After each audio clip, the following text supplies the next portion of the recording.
All right, so a single data structure, but one that has multiple words. We cannot describe everything with a single word, like recipe.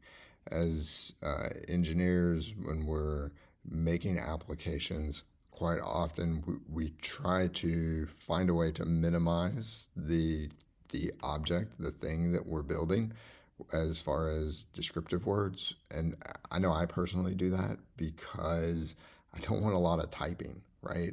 I don't want to type this really long thing to describe some one object over and over again in my code.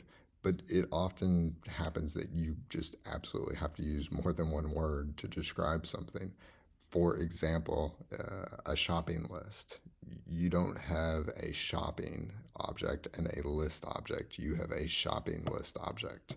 So, in the event that you need more than one word to describe a single data structure, you want to use the option minus minus model. So, we're going to run this command, Flask make controller, shopping list controller. We're going to wire up all 7 RESTful actions, and then we're going to go ahead and build out the model with minus minus model shopping list. Now, I did this off camera in a couple different ways just to make sure I've understood how the behavior happened. If you use minus M, you're actually going to get prompted. So you're going to be prompted to say, okay, is this a relational scenario where shopping is the parent and list is the child, or are you combining it all in one? So if you do use the minus M, just be prepared for that prompt. If you leave it off completely, though, then we'll leave off the model aspect completely and just say, give me a controller and wire it up with all the CRUD, then you're going to end up with something more like this, where it's shopping slash list. And that's not what you want in this case. You want shopping list to be one thing. So without further ado, let's go here. I've got my Flask application running in the terminal here. Here's our Flask app running in the browser. We have recipes all wired up, or we had recipes all wired up. Let's go and see. Okay. So, thought I had built that.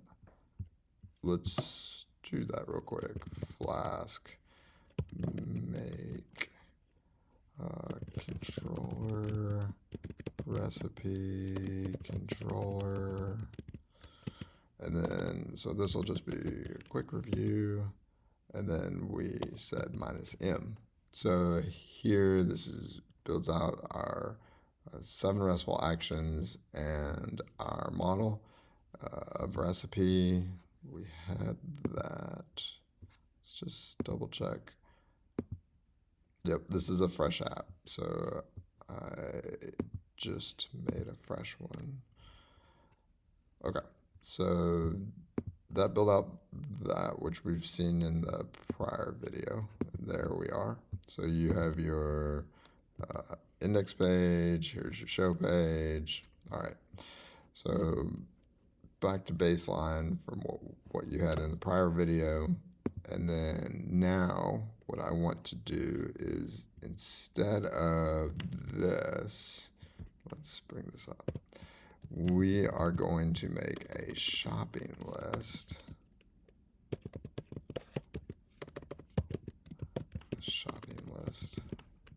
And then we'll wire it up. Now, if I leave it like this, you will actually receive a prompt. So just for right now, I'm going to avoid the prompt and explicitly tell Flask Commands, here's my model.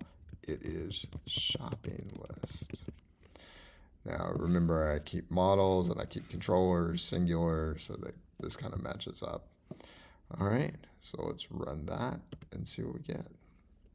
So you have a lot of prompts here that comes out and it tells you what happened One of the things you should kind of observe here is that there's some URLs in here for you to test out and see.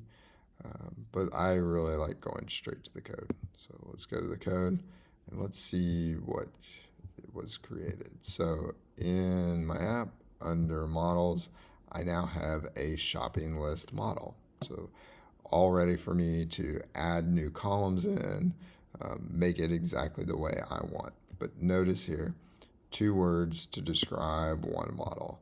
And the table is going to be 2 words, but pluralized. So it's shopping lists with an S. All right, that got registered, and shopping list is there. And then if we go into our routes, this is really the cool part, in my opinion, with this scenario, is that our route is shopping minus list. So you see that 2-word structure in the route, and then even in the IDs that you're passing through to the controller and the methods of the controller, they're 2 words. So when I go here, if I look at this, so there's shopping list.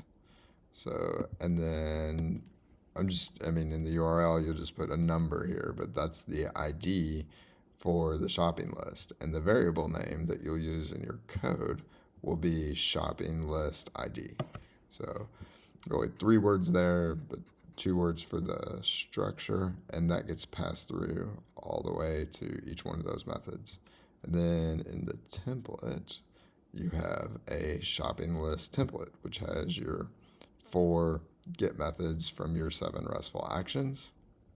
And then in the init of the app, if you come down, shopping list was registered here with the create app. And again, it's 2 words to describe one thing. So this way, when you come back to this 6 months from now, future you will be very happy to know what each of the models are, what they are, and you won't be like, okay, was that a shopping model and a list model, or was that a shopping list model? And this is 2 words describing one structure. All right. So the next scenario that we'll look at is namespacing. So that's when kind of this scenario where shopping gets put in front of everything, and then list is your model in this example. We're going to see when that actually would be appropriate, and we want that behavior to happen. So we'll see you in the next video.